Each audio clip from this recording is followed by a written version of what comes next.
Pedro de manera consecutiva y ya vamos a acabar el capítulo 4.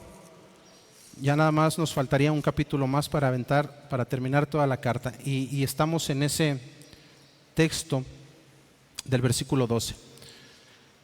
¿Ya lo tiene ahí en sus manos? Si tiene Biblia, ¿estamos transmitiendo o fue un like de que ya empezamos? Ok. Damos la bienvenida a los que nos acompañan a través de nuestra página de Facebook. Dios les bendiga, reciban un abrazo de parte de la iglesia. Si tiene usted su Biblia, mi hermano, le invito a que la tenga abierta en ese pasaje, porque de ahí vamos a sacar todas las enseñanzas. Entonces es bueno que usted vaya viendo cómo se va hilando la palabra, cómo Dios va hablando, no en un solo versículo, sino en todo el contexto del pasaje en el que estamos hablando. Entonces vamos a darle lectura y después oramos. Dice la palabra de Dios en el versículo 12: Amados, no os sorprendáis del fuego de prueba que os ha sobrevenido, como si alguna cosa extraña os aconteciese, sino gozaos por cuanto sois participantes de los padecimientos de Cristo, para que también en la revelación de su gloria os gocéis con gran alegría. Si sois vituperados por el nombre de Cristo, sois bienaventurados, porque el glorioso Espíritu de Dios reposa sobre vosotros. Ciertamente de parte de ellos es blasfemado, pero por vosotros es glorificado. Así que ninguno de vosotros padezca como homicida, o ladrón, o malhechor, o por entremeterse en lo ajeno.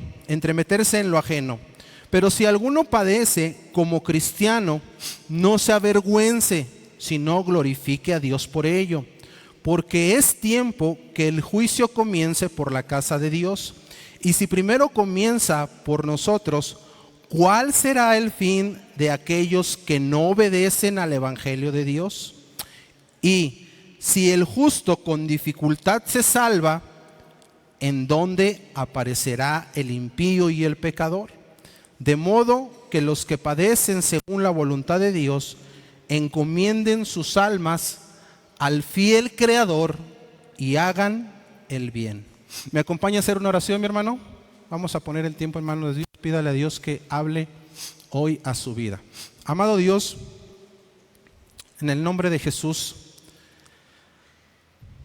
Padre, venimos delante de tu palabra, Señor. Entendemos, Señor, que da testimonio de ti, Señor, que es tu voz, Señor, la que nos habla, Señor, por medio de ella. Padre, pero reconocemos también nuestras faltas, nuestro pecado, y por eso rogamos, Señor, que sea usted el que tome el tiempo, el control de esta hora, Señor. Bendiga a Dios cada palabra que se ha de hablar hoy, Señor, que sea guiada por su Santo Espíritu, que sea su Santo Espíritu el que nos ministre, Señor. Prepare nuestro corazón, nuestros oídos, Señor, quite toda interrupción, Señor, aún en nuestra mente, Señor, aún en nuestro corazón, Padre Santo, para poner toda nuestra atención, Señor, en lo que usted ha de hablar en esta mañana. Rogamos que nos hable, Señor, de una forma, Señor, que sea transformado nuestra vida, nuestro corazón, Señor. Que no solo sea información, Señor, que no sea un hombre hablando, sino que sea su Espíritu Santo el que lleve la palabra al corazón, Señor, transformando vidas, trayendo convicción a nuestro corazón, Señor, y también que sea de bendición. Nos ponemos en sus manos como iglesia, en el nombre santo y bendito de Cristo Jesús, nuestro Salvador. Amén y amén.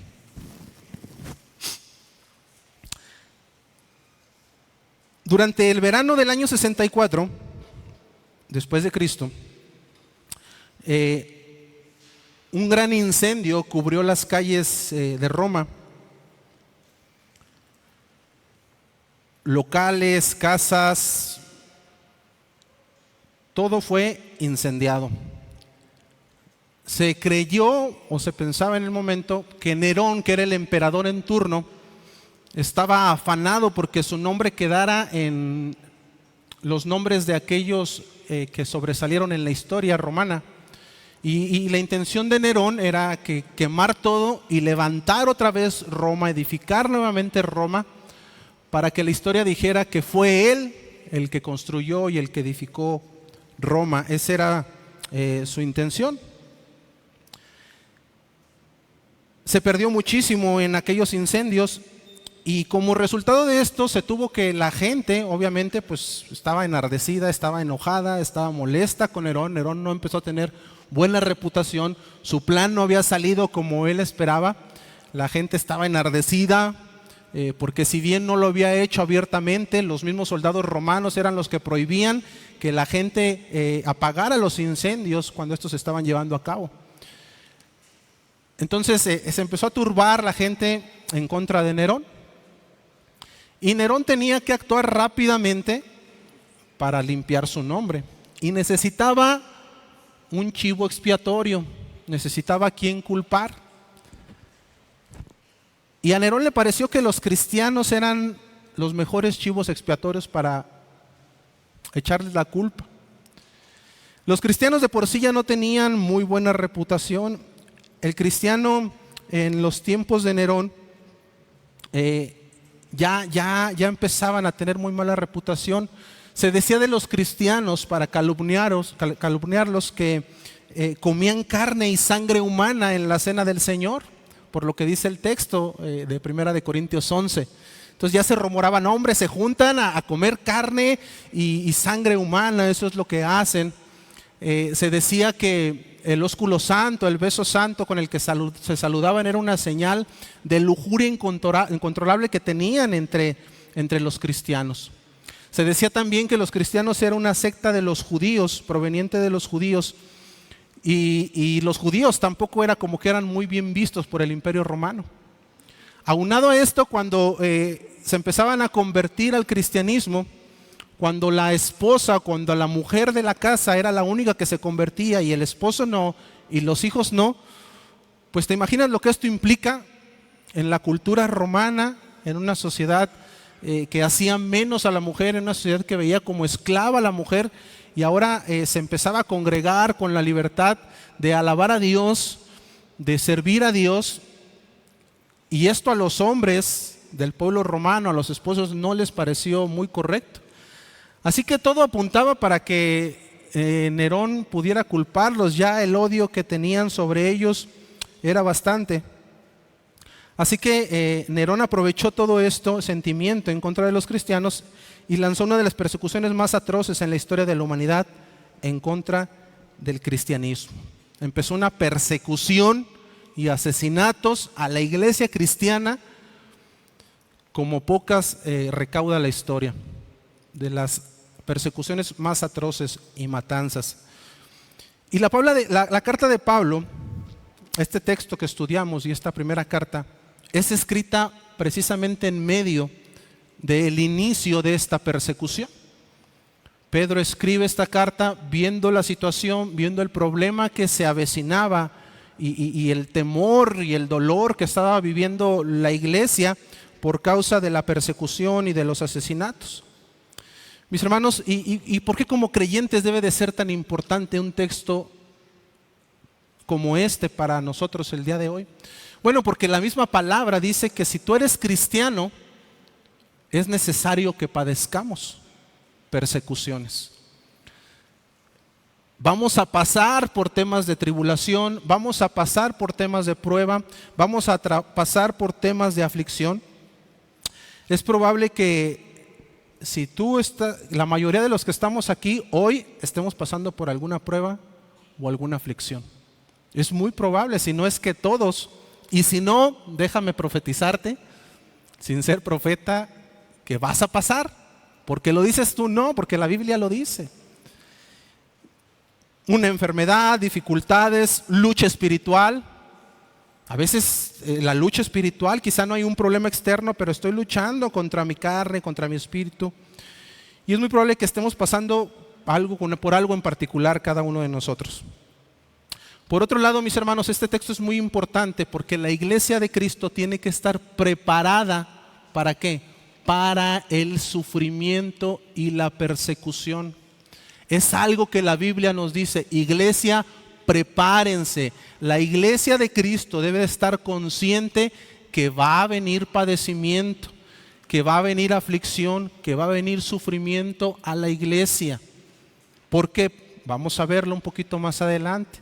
Pero normalmente las iglesias no hablan de esto porque no es muy popular. No es como que te digan prepárate para la aflicción y todos estés muy contento porque te están diciendo eso. No, normalmente queremos temas donde nos digan te va a ir bien, va a haber bendición en tu vida, vas a prosperar, va a haber muchas cosas en tu vida. Esos sermones queremos escuchar. Sin embargo, la Biblia dice que tenemos que estar preparados. Y este texto de primera carta de Pedro es precisamente a lo que hace énfasis. Cómo soportar las pruebas, cómo pasar en medio del sufrimiento, cómo pasar en un momento donde estás haciendo lo correcto y vienen aflicciones. De eso se trata este texto. Y básicamente nos enseña tres cosas. Lo he separado en tres encabezados, el texto que leímos. Y lo que nos dice Pedro es que tenemos que esperar la prueba en primer lugar en el versículo 12, luego que nos debemos de gozar en la prueba y al final del día que debemos de evaluar la prueba en la que estamos viviendo. Entonces vamos al versículo 12 y vamos a ver el primer encabezado. Lo que nos dice Dios es que debemos de esperar la prueba, debemos de esperar el sufrimiento. No esperar en, deja que pase, no, en esperar en, te va a pasar, espera que va a llegar. Si no es que ya te llegó o si no es que ahora estás viviendo prueba, va a llegar ese sufrimiento, esa prueba a tu vida. Nota lo que dice el versículo 12. Amados, no os sorprendáis del fuego de prueba que os ha sobrevenido como si alguna cosa extraña os aconteciese. No os sorprendáis por la prueba que estás viviendo. O sea, te está sorprendiendo como si fuera algo extraño lo que te está pasando. Mis hermanos, nadie espera que le pase algo malo, nadie está esperando que le pase una prueba. Es algo que no nos pasa por la cabeza. Cuando vemos un accidente, cuando vemos una tribulación en alguien más, decimos, ay, pobre persona que está pasando eso. Pero nunca creemos que puedo ser yo o pude ser yo el que está pasando por esa prueba. Hace 8 días que veníamos de la convención de Monterrey, el sábado, despierto, ya tenía llamadas perdidas, tenía mensajes de las personas organizadoras del Congreso de Monterrey y cómo llegaron, cómo les fue, llamadas perdidas. Dije, bueno, ¿por qué tan preocupados si nunca nos hablan? Bueno, porque una camioneta que venía de una convención de Monterrey cristiana, que eran de San Luis, tuvieron un accidente ya casi llegando a Río Verde y murieron 12 hermanos en la fe. Y los hermanos, todo coincidió en los tiempos, el tipo de camioneta, el viaje, pues querían ver si no habíamos sido nosotros. Mis hermanos, eso no pudo, me puso en la mente forzosamente, es que pudimos haber sido nosotros. O sea, ¿cuál es la diferencia? Ellos también eran cristianos, ellos también eran hermanos, ellos también venían de alabar a Dios. No es que andaban haciendo lo malo, bien pudimos haber sido nosotros. Sin embargo, la prueba es algo que no esperamos en nuestra vida, no es algo como que nos podamos a pensar, esto va a pasar. Y como iglesia a veces cambiamos el mensaje de prueba por bendición, y por alegría, por gozo, por prosperidad, y nos confundimos en el evangelio. La iglesia a la que le está predicando Pedro, probablemente como cualquier iglesia, no estaba esperando un momento de aflicción.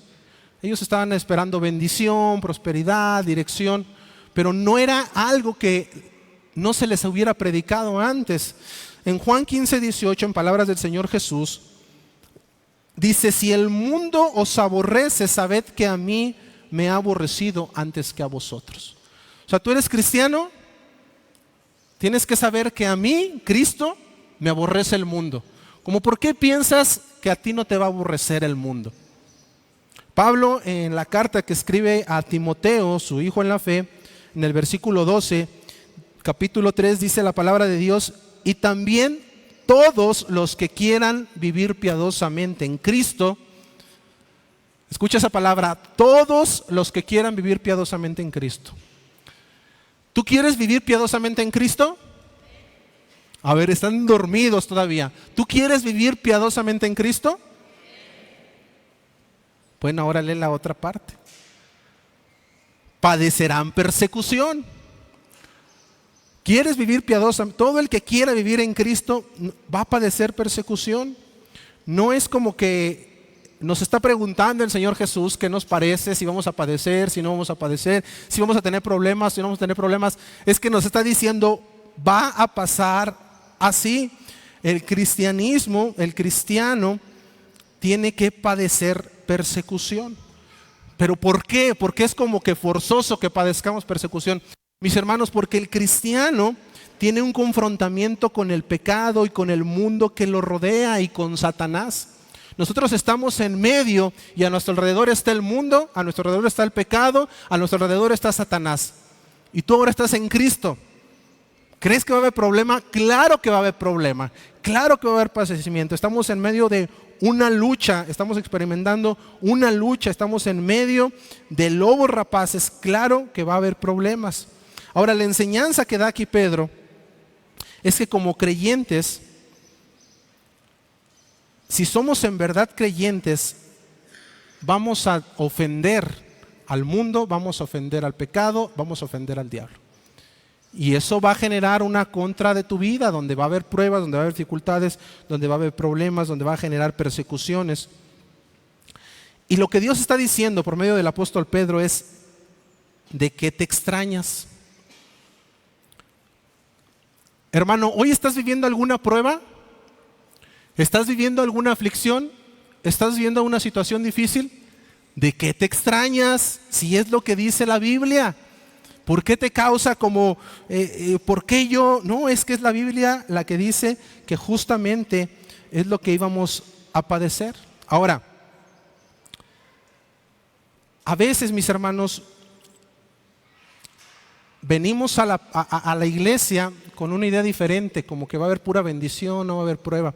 Y cuando llega la prueba en nuestra vida, cuando llega la enfermedad, cuando llega el desempleo, cuando llega una separación, cuando llega la muerte de un ser querido, podemos ser tentados en reclamarle a Dios. ¿Por qué Dios permites esto en mi vida? ¿Recuerdas la esposa de Job? Después de un sinnúmero de pruebas, de aflicciones muy difíciles, ¿qué dijo esta mujer a Job? Le dijo: Job, maldice a Dios y muérete. Mis hermanos, da la idea como que esta mujer había entendido que estar en Dios iba a ser pura felicidad, pura bendición, pura prosperidad. Cuando esto dejó de suceder en su vida, ella se enojó con Dios. Ahora, el punto es que esto Dios nunca nos lo ha dicho. El diablo en el camino le mintió, el diablo en el camino la engañó, que iba a ser así para que se enojara con Dios, para que sufriera. Al contrario, el Señor Jesús nos ha dicho y nos ha prometido: en el mundo tendréis aflicciones. Más si predicas, más si sirves, más si vives piadosamente en integridad, vas a tener pruebas, vas a tener aflicciones. Segunda carta a los Corintios, capítulo 2, dice la palabra de Dios: porque para Dios somos grato olor de Cristo en los que se salvan, y en los que se pierden, a estos ciertamente somos olor de muerte para muerte, y a aquellos olor de vida para vida. ¿Qué somos para los que no tienen a Cristo? Olor de muerte para muerte. No somos gratos, mis hermanos, para Satanás, no somos gratos para las personas que no tienen a Cristo. El cristianismo ofende al mundo. La cruz ofende al que no es creyente. De eso se trata. Cristo ofendía con el evangelio. Toma tu cruz y sígueme. Niégate a ti mismo. El que no ame más, el que me ame menos que a padre o a madre o a hijo mío, no es digno de mí. Vende todas tus riquezas, vende todas tus posesiones, despréndete de todo y luego sígueme. ¿Qué está diciendo Jesús con todo esto?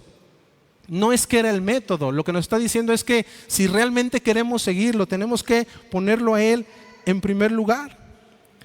Y lo que está diciendo Pedro es que estas cosas van a pasar a nuestra vida. Esa es la enseñanza. Espera la prueba en tu vida, va a llegar. ¿De qué te sorprendes? De lo que estás viviendo. ¿Por qué andamos todos afligidos, todos, Dios, ¿por qué a mí? ¿Por qué permitiste que me pasara esto? ¿Por qué yo, Señor, si yo te sirvo, si yo soy justo, si yo oro, Señor, voy a la iglesia? ¿Por qué ahora que comienzo a buscar de Dios me empieza a ir peor que cuando andaba en el mundo?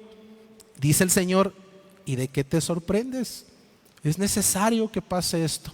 Ahora, el que te diga esto hoy, es necesario que te va a ir, que va a haber pruebas, que va a haber dificultades, que va a haber aflicciones, que va a haber sufrimientos, no alienta mucho. Es como que si estás por primera vez aquí dices, debut y despedida, no regreso. No quiero eso para mi vida, no quiero aflicciones. Y si tú no te habías enterado y eres cristiano y no te habías enterado que como cristiano tienes que esperar pruebas, quizá vas a decir, mejor me retiro del cristianismo. Bueno, mis hermanos, lo que debemos de saber también es que esas pruebas tienen un propósito para nuestra vida. No, ¿tú te imaginas tener un Dios que dice, vamos a sufrir, van a sufrir todos, sin un propósito? Eso sería como ilógico, no tendría sentido.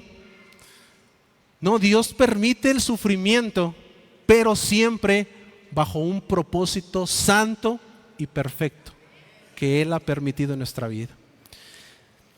Ahora, cuando Pedro usa aquí la palabra, el fuego de la prueba, la palabra que usa aquí es purosis y se describe como una dolorosa experiencia de persecución. ¿Cuál será el punto que Dios nos diga hoy? Vas a pasar por prueba, vas a pasar por sufrimiento. ¿Para qué? Bueno, mis hermanos, el fuego de la prueba también significa, o se traduce o se usaba, cuando se fundía el material. Tú metías un mineral, una aleación en un crisol, querías separar el oro, la plata, el fierro de ese material, venía unido, venía pegado, era un solo mineral y tenía que pasarse por fuego, tenía que fundirse, y una vez que se fundía, mi hermano, la escoria, el material impuro, aquello que era suciedad, se quedaba en la superficie. Había una separación entre el material de valor y la impureza, la escoria, la suciedad de un mismo mineral. Ese es el proceso de fundición y esa es la figura que da el apóstol Pedro aquí. Es necesario que pases por prueba de fuego. ¿Para qué? ¿Cuál será el propósito? Pues igual como es el propósito en el material separar la impureza, separar la escoria, esa prueba de fuego, mi hermano, en nosotros tiene el propósito ¿de qué? De limpiarnos, de purificarnos, de quitar aquello que nos estorba, de aquello que no nos deja alabar a Dios correctamente. ¿De qué puede limpiarnos ese fuego de la prueba? Mi hermano, el fuego de la prueba nos muestra la autenticidad de nuestra fe. Porque yo puedo decir, hermanos, yo soy muy íntegro, yo soy muy paciente, y yo no sería tentado en robar, en algo ajeno. Y dice Dios, ¿y cómo sabes si nunca has pasado por ahí? Dios ve mi corazón. La prueba, mi hermano, no es para que Dios vea tu corazón. Dios sabe qué hay en tu corazón. Dios conoce más tu corazón de lo que conoces tú mismo tu corazón. Dios sabe, Él ve las impurezas de nuestro corazón.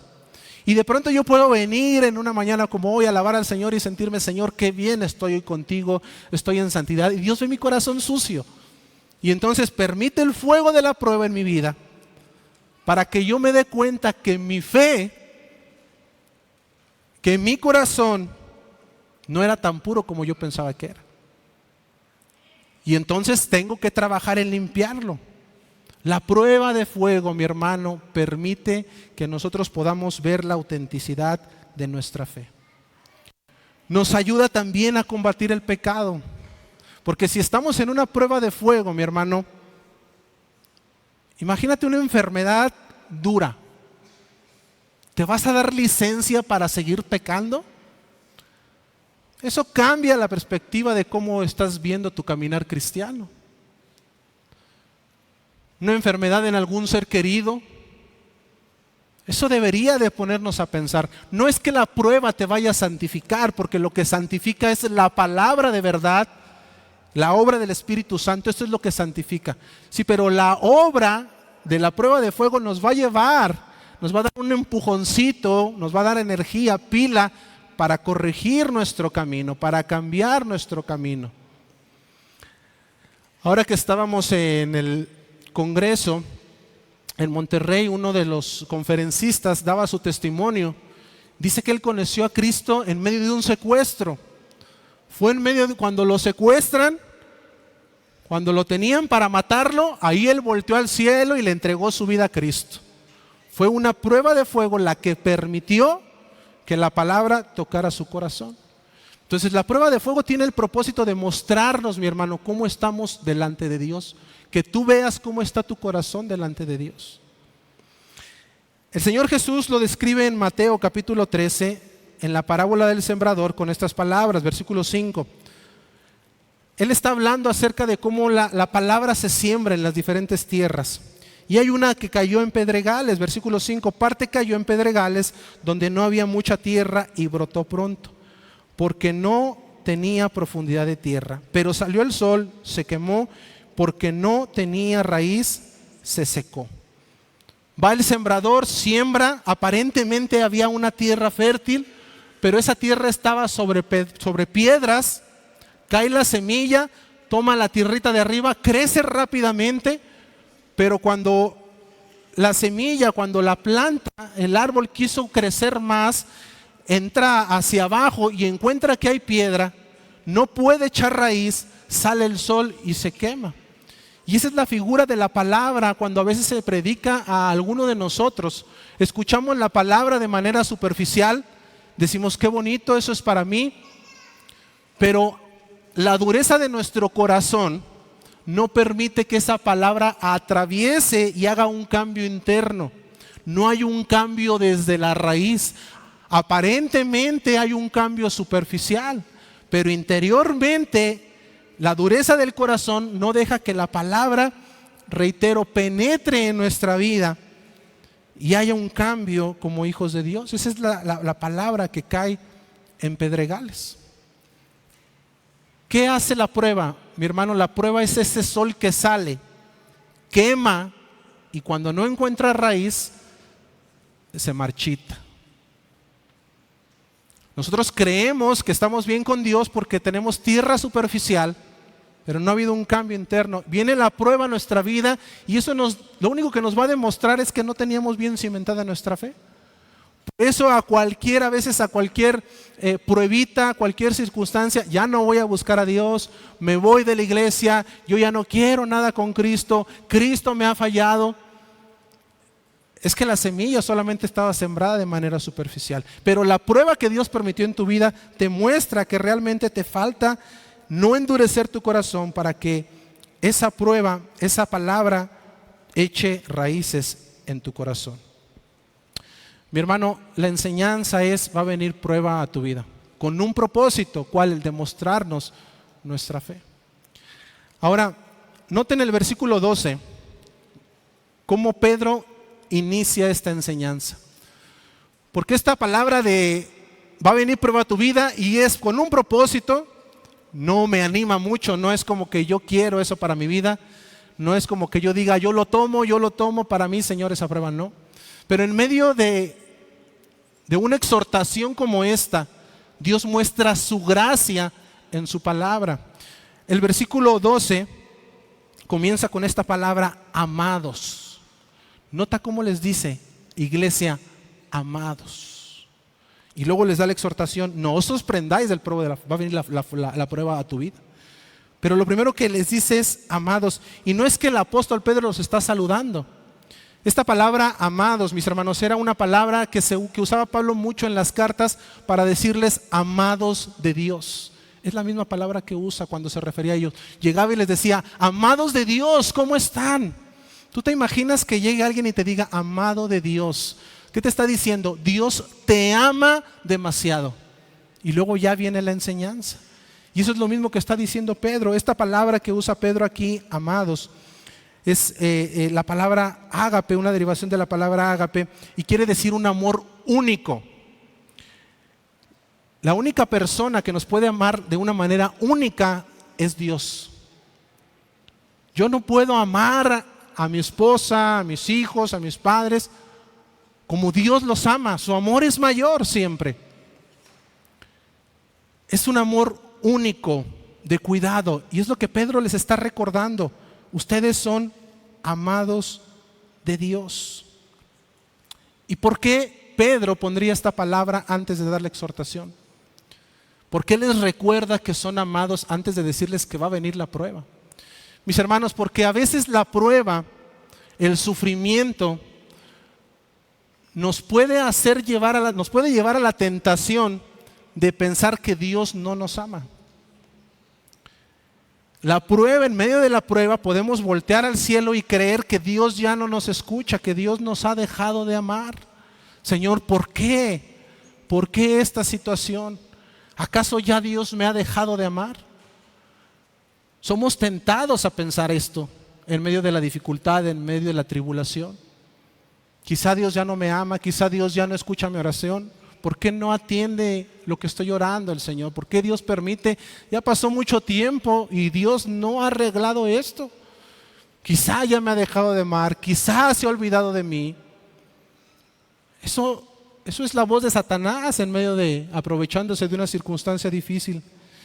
Mis hermanos, y lo que Pedro está diciendo aquí es: no te olvides que eres un hijo amado de Dios. Eres un hijo amado de Dios. En Romanos 8:37, si me acompañas por favor, Romanos 8:37 dice: antes, en todas estas cosas somos más que vencedores por medio de aquel que nos amó.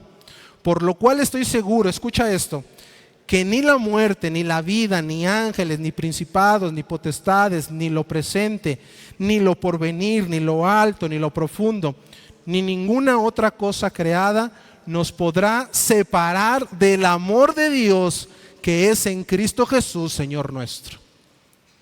Nada podrá separarte del gran amor que Dios tiene por ti. Ninguna prueba por la que tú estés pasando hoy, mi hermano, es superior al amor que Dios tiene por ti. Nada es superior al amor que Dios tiene por ti. Y es que en medio de la prueba, mi hermano, puedo pensar que el amor de Dios fluctúa. Cuando me va bien, Dios me ama mucho. Cuando me empieza a ir mal, Dios me ama poquito. Y no, el amor de Dios no cambia. Mi hermano, Dios te ama igual en medio de la dificultad, en medio de la prueba, que cuando fue la primera vez que viniste a sus pies y Él te salvó. Te ama exactamente igual. Hoy en medio de la prueba te ama exactamente igual. Hoy en medio del sufrimiento, en medio de la tempestad, en medio de tu lloro, en medio del padecimiento que tengas, Dios te ama exactamente igual que cuando viniste a los pies de Cristo. Es ese amor del que está hablando Pedro. Entonces, la enseñanza, mi hermano, ¿y en qué podemos pensar en medio de la prueba? Bueno, es que la prueba va a venir a nuestra vida, es algo que no somos ajenos. Pero no debemos de olvidar que la prueba tiene un propósito en nuestra vida. ¿Cuál? El de probar nuestra fe, el de mostrarnos las impurezas de nuestro corazón. Tenemos que ver qué Dios me quiere mostrar con esta prueba. Mira, hay veces que entramos a prueba, mi hermano, y entramos, salimos y no aprendimos nada. No cambiamos, no hubo una reflexión, no hubo un aprendizaje. Vivimos, lloramos, fue doloroso y salimos exactamente igual. Y decimos, ay, qué bueno que ya Dios me sacó, pero no aprendimos nada, no cambió nada. El propósito de Dios no se cumplió. ¿Sabes qué va a pasar? Que otra vez Dios te va a pasar por prueba, porque Dios no tiene tema con meterte envueltas en medio del desierto hasta que aprendamos cuál es la impureza que debemos de cambiar en nuestro corazón. Pero en medio de eso, no debemos de olvidar que Dios no nos ha dejado de amar, ni siquiera ha retrocedido un paso atrás el Señor en el amor que tiene por ti y por mí. Amén. Espera la prueba. En segundo lugar, y el segundo encabezado, es que Dios nos manda a gozarnos en medio de la prueba. Gózate en medio de la prueba. Versículo 13 del capítulo que estamos estudiando, capítulo 4. Si no, gozaos. O sea, en vez de que estés pensando ¿por qué a mí? gózate, sino gozaos por cuanto sois participantes de los padecimientos de Cristo, para que también en la revelación de su gloria os gocéis con gran alegría. Si sois vituperados por el nombre de Cristo, sois bienaventurados, porque el glorioso Espíritu de Dios reposa sobre vosotros. Ciertamente de parte de ellos Él es blasfemado, pero por vosotros es glorificado. ¿Qué pensarías si yo hoy te digo, tú estás en medio de tu tribulación y te digo, gózate en el Señor? Gózate en el Señor. ¿Qué vas a pensar? Me lo dices porque tú no estás pasando lo que yo estoy viviendo. Cada aflicción para cada uno es muy complicada. Pero esto no lo digo yo, lo dice el Espíritu Santo por medio de Pedro. Gózate en medio del sufrimiento, en medio de la prueba. ¿Y cómo me gozo? Bueno, Pedro nos da algunos consejos para gozarnos, motivos para gozarnos en medio del sufrimiento. En el versículo 13 dice, si no gozaos por cuanto sois participantes de los padecimientos de Cristo. Mis hermanos, nos podemos gozar porque en medio del padecimiento nuestra comunión con Dios crece. Nos podemos gozar porque en medio del padecimiento nuestra comunión con Dios crece. Mira, no hay mayor forma, mayor ímpetu, mayor fe de buscar a Dios que cuando estamos en medio de la aflicción. Dijo alguien que las oraciones más sinceras y con mayor fe se dan en un hospital o en el césped bien cortado de un panteón. Ahí es cuando reflexionamos y ahí es cuando nuestra oración es completamente sincera y con mucha fe. ¿Pero eso qué significa? Que mi comunión con Dios está creciendo. Sí, estás en medio de aflicción, sí, pero eso te está acercando más a Dios. Eso te ha ayudado a que sueltes tu pecado, eso te está ayudando a que no te des licencia en la carne, eso te está ayudando a que busques esa santidad, esa comunión con Dios. Quizá estás orando más. Yo me doy cuenta cuando andan en aflicción, ya cuando los veo en la oración del viernes, porque es a los cultos que nadie viene, ya cuando los veo el viernes digo, andan en prueba, andan en aflicción. Y ya cuando no los veo, es porque ya salieron de la aflicción, de la prueba.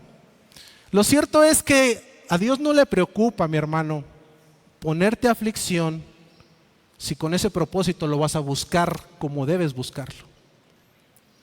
¿Qué mejor buscar a Dios sin la aflicción?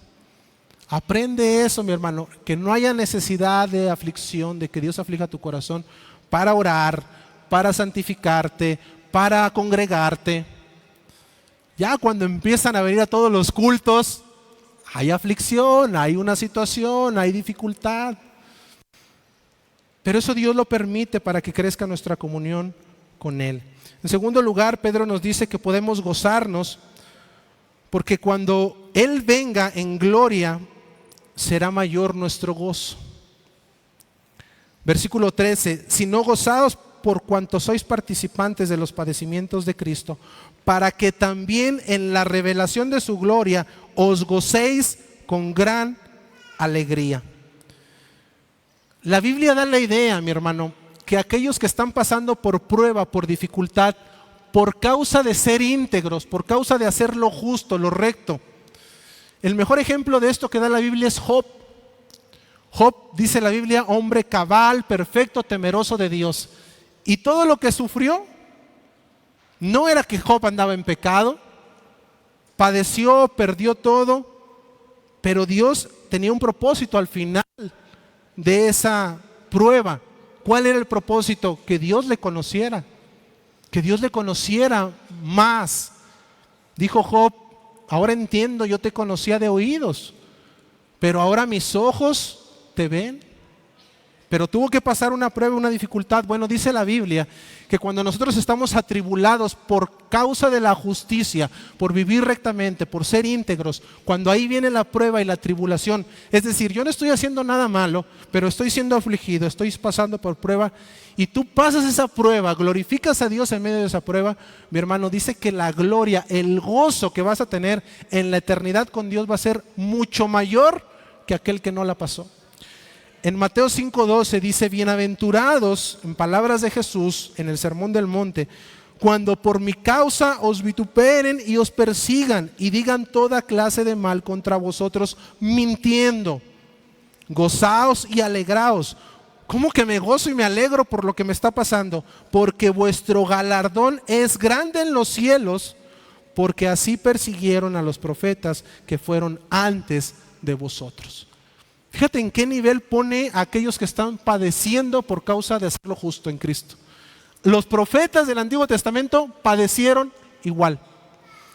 El martes en el estudio de Hebreos veíamos que en el Antiguo Testamento los profetas fueron asesinados a espada. Y vemos la historia de la iglesia, cómo muchos mártires murieron por predicar la palabra. Hoy en día muchos mártires mueren predicando la palabra en lugares donde está prohibido. Bueno, lo que dice la Biblia es que estos hombres tendrán un lugar especial en la eternidad con Cristo. Tienen un lugar seleccionado para ellos. Entonces, ¿qué me está diciendo la palabra? Mira, esta prueba que estás pasando, debes de recordar y poner tu mirada en la eternidad, porque tu gozo será mayor que aquel que no está pasando por esta prueba por hacer lo justo. Entonces Pedro nos invita a gozarnos en medio de la prueba, poniendo nuestra mirada en la eternidad. En tercer lugar, gozarnos en la prueba, mi hermano, porque es la evidencia de que el Espíritu Santo mora en nosotros. Si tú puedes vivir una prueba y pasar por ella, eso da evidencia de que realmente eres cristiano. No deberías de decir esto es injusto, ¿por qué yo y aquel no padece? Aquel es un hijo del diablo, mira cómo le está yendo. Y yo que hago lo correcto, que estoy buscando de Dios, mira cómo soy afligido con esto. ¿Te ha pasado alguna vez? Ves a una persona que no busca de Dios, ves a una persona que anda en el mundo y mejor trabajo, mejor salud, familia, todo bien, y yo que estoy buscando lo correcto, enfermedad, no me va bien, tengo situaciones, problemas. Pero el punto es, mi hermano, que en medio de esto Dios es glorificado, y el pasar por esto bien, como Dios manda, eso me dice que el Espíritu Santo mora en mí. El versículo 14 de nuestro texto que estamos estudiando dice: si sois vituperados por el nombre de Cristo, sois bienaventurados, porque el glorioso Espíritu de Dios reposa sobre vosotros. En Hechos capítulo 6, cuando Esteban, el primer mártir de la iglesia cristiana, estaba predicando, y tú conoces la historia, cómo murió Esteban, apedreado por predicar la palabra. Dice el versículo 8, estaba lleno de gracia, y Esteban lleno de gracia y del poder hacía grandes prodigios, señales entre el pueblo. Entonces se levantaron unos de la sinagoga llamada de los libertos y de los de Cirene, de Alejandría, de Cilicia y de Asia, disputando con Esteban, pero no podían resistir a la sabiduría y al espíritu con que él hablaba. Versículo 15, entonces todos los que estaban sentados en el concilio, al fijar los ojos en él, vieron su rostro como el rostro de un ángel. ¿Qué está diciendo la palabra de Dios? Que el Espíritu Santo moraba en Esteban grandemente. Se le veía como el rostro de un ángel. Sí, pero recordemos que Esteban estaba pasando por tribulación, por prueba, iba a morir apedreado. Sí, pero en medio de eso el Espíritu Santo se estaba glorificando en él, usándolo para cosas más grandes. ¿Tú quieres que Dios te use? Espera prueba, espera dificultad, espera aflicción. Ningún hombre de Dios que ha sido usado grandemente ha llegado a ser usado sin antes haber pasado por fuego. Tuvo que haber sido limpiado primero por fuego para después ser usado. Es que de pronto se nos hace muy fácil: Dios, úsame en la alabanza, úsame en el servicio, úsame para tu gloria. Y dice Dios: ok, ven a la escuela, ven a la capacitación del fuego, te voy a capacitar para usarte como me lo has pedido. Y gloria a Dios, porque el Espíritu Santo te va a sostener en medio de eso. Mis hermanos, Pedro nos dice finalmente que debemos gozarnos, porque eso va a incrementar la prueba, nuestra comunión con Dios. El gozo de la gloria de Dios en la eternidad será mayor. Eso nos dice que estamos llenos del Espíritu Santo, y finalmente dice el texto que eso glorifica a Dios. Versículo 14, si sois vituperados por el nombre de Cristo, sois bienaventurados, porque el glorioso Espíritu de Dios reposa sobre vosotros. Ciertamente de parte de ellos es blasfemado, pero por vosotros por la prueba que estás viviendo, el nombre de Dios es glorificado. Estás pasando por prueba, por aflicción, por una situación difícil, por injusticia, y tú quieres desquitarte, quieres desclavarte de la cruz y decir, ahora sí. No, dice la Biblia, si tú te mantienes haciendo lo justo, tú estás glorificando a Dios. Eso es glorificar a Dios. Claro, también lo glorificamos con la alabanza, también lo glorificamos con la palabra, pero hermano, pocos glorifican a Dios manteniéndose en medio de la prueba. Glorifica a Dios y gózate en eso. Y en tercer y último lugar, mi hermano, hasta aquí hemos visto que Dios nos dice acerca de la prueba de fuego que debemos de esperarla, nos va a llegar, pero que tiene un propósito y que eso no cambia el amor de Dios por ti. En segundo lugar nos dice, gózate en medio de la prueba, porque eso glorifica a Dios, porque eso te ayuda a tu comunión con Dios, porque eso es evidencia que el Espíritu Santo mora en ti y te puede usar. Finalmente, Pedro nos invita a que evaluemos la prueba en la que estamos viviendo. Evalúa la situación que estás viviendo. Versículo 15. Así que ninguno de vosotros padezca como homicida o ladrón o malhechor o por entremeterse en lo ajeno. Pero si alguno padece como cristiano, no se avergüence, sino glorifique a Dios por ello, porque es tiempo de que el juicio comience por la casa de Dios. Y si primero comienza por nosotros, ¿cuál será el fin de aquellos que no obedecen el evangelio de Dios? Y si el justo con dificultad se salva, ¿en dónde aparecerá el impío y el pecador? ¿Qué nos está diciendo Dios, mi hermano? Mis hermanos, no todos somos Job. No todos estamos padeciendo por causa de hacer lo justo y lo correcto. Algunos estamos padeciendo, ¿por qué causa? Por ser homicida, por ser ladrón, por ser malhechor, por entremeternos en lo ajeno. Entonces es como que Dios hace un contraste aquí. Dice, mira, hay sufrimiento que es permitido por Dios en tu vida, aunque tú estés haciendo lo correcto y estés siendo justo, porque Dios necesita mostrarte algo. Gózate en medio de esa prueba. Pero tú tienes que evaluar, examínate si lo que hoy estás viviendo no es por un pecado que no has querido entregar a Dios. O sea, no toda la prueba podemos decir, Señor, estoy sufriendo por causa de tu justicia. No todo lo que nos pasa podemos decir, ay, es que el diablo metió aquí su cola, por eso estoy padeciendo. No, dice Dios, a veces estamos sufriendo porque hemos pecado, hemos hecho lo malo. Dice, como ladrón, como homicida, hay quien está sufriendo por ser ladrón, por ser homicida, por ser malhechor. Y es interesante estas palabras porque ser homicida y ser ladrón era un delito capital en el tiempo de Roma. En todos lados eso era delito. Pero luego usa la palabra malhechor. La palabra malhechor cubre cualquier delito. Cualquier delito, dice, ser un malhechor es cualquier delito. O hasta por entremeterse en lo ajeno. Nosotros pudiéramos decir, bueno, eso de entremeterse, de estar metiéndose, como que no es un pecado tan grave como matar, como robar, como ser un malhechor. Lo que nos está diciendo Pedro es que no por un pecado grande o pequeño es que podamos padecer o no. Mira, Dios no dice, este es asesino, a este sí va a padecer.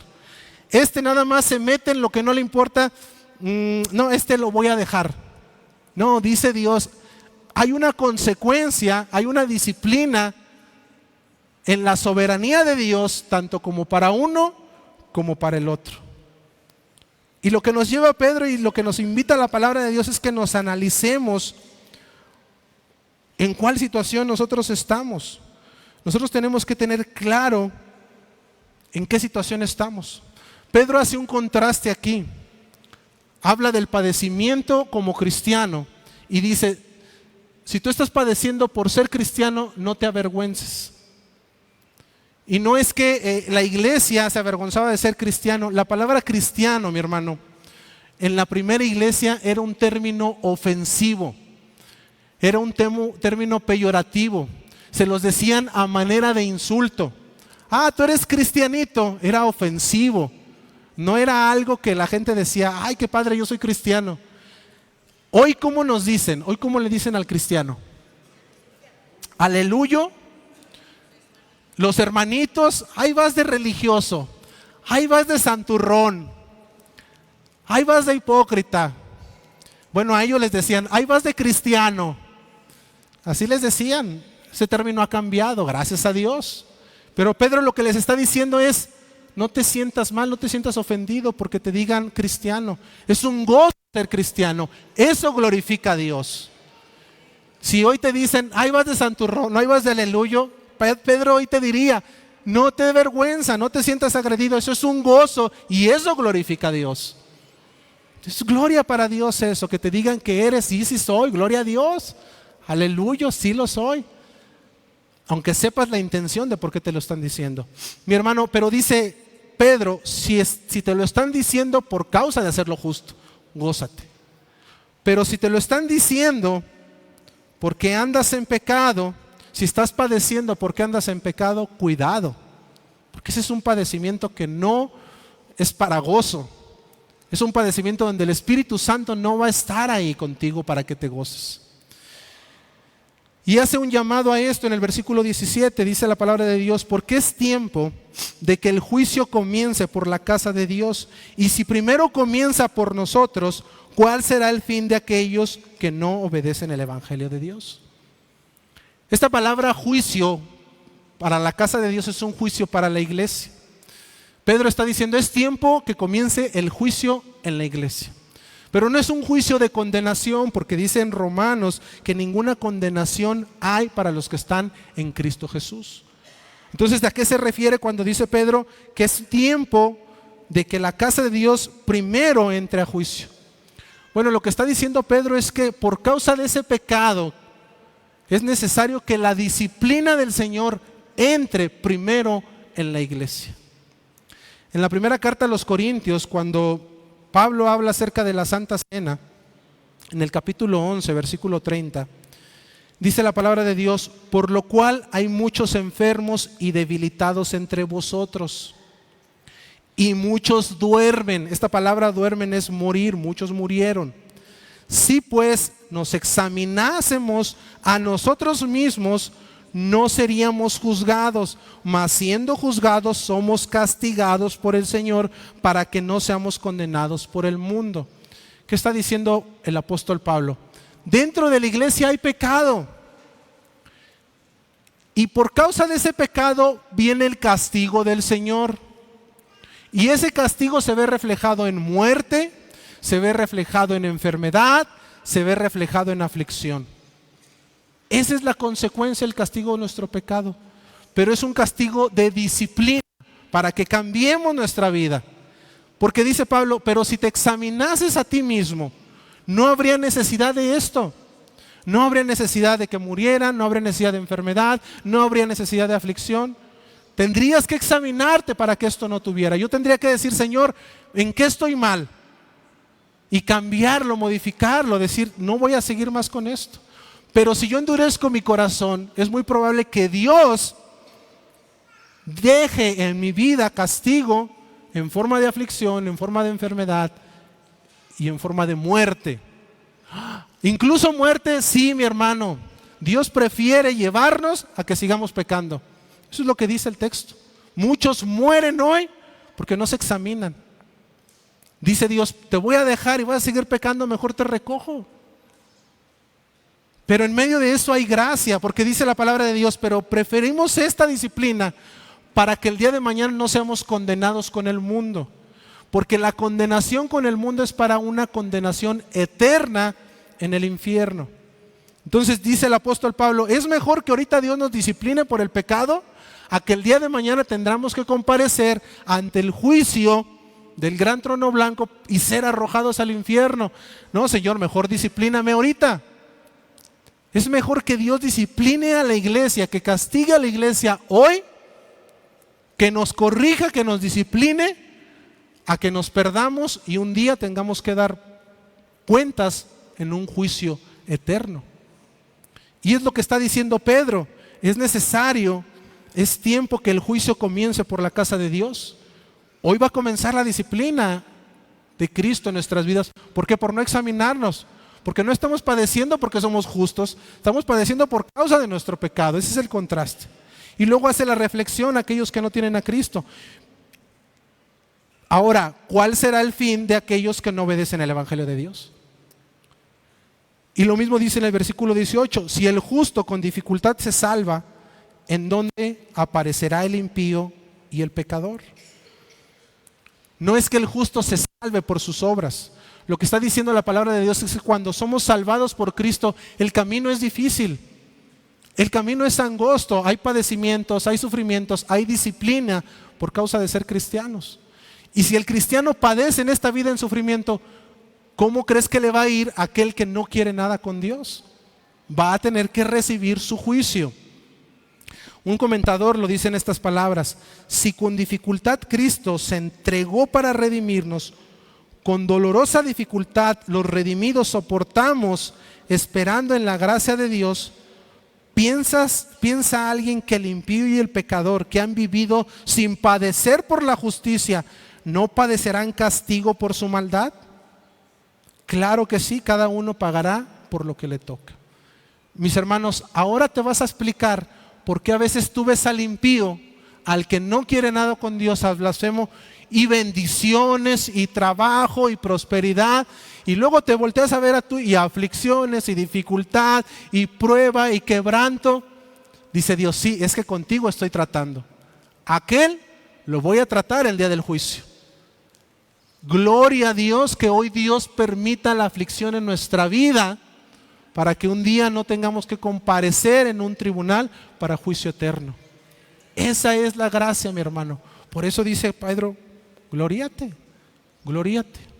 Entonces, mi hermano, la enseñanza, evalúate por qué estás pasando hoy aflicción. Puede ser que por causa de lo justo, como Job, el santo, el justo también padece, también puede ser enfermado, pero hay un propósito detrás de eso. Dios te quiere mostrar algo, gózate en eso. Pero debes evaluar si el sufrimiento y el padecimiento no es por causa del pecado. No un pecado grave quizá, pero quizá también un pecado pequeño, como andar causando conflictos en medio de una sociedad. Eso es entrometerse en lo ajeno. Evalúate para que la disciplina del Señor no caiga contigo. Si me puedes ayudar, Uriel, con esto termino, mis hermanos. Versículo 19. Pedro termina con una palabra que da aliento. No quiero que te vayas hoy y digas, no, pues ya, cargadísimo, voy a padecer y luego Dios me dice que me goce y luego a lo mejor es por mi pecado. No, qué amolada nos dieron hoy. No quiero que te vayas cargado con eso, mi hermano. Hay una palabra de esperanza y de gracia, como siempre la da el Señor al terminar su enseñanza. Dice el versículo 19: de modo, todo lo que te acabo de decir, que los que padecen según la voluntad de Dios encomienden sus almas al fiel Creador y hagan el bien. ¿Qué tengo que hacer en medio de esta dificultad? Bueno, esperar que va a venir. Debo de saber, mi hermano, que me debo de gozar porque hay un propósito en esto. Y debo de evaluar si es por pecado o es por ser justo. Pero en cualquiera que sea la situación, mi hermano, tienes que encomendar tu alma al fiel Creador. Esta palabra encomendar, mi hermano, era una palabra que se usaba cuando vas al banco y depositas tu dinero para que te lo guarden. ¿Por qué lo depositas al banco y no abajo del colchón?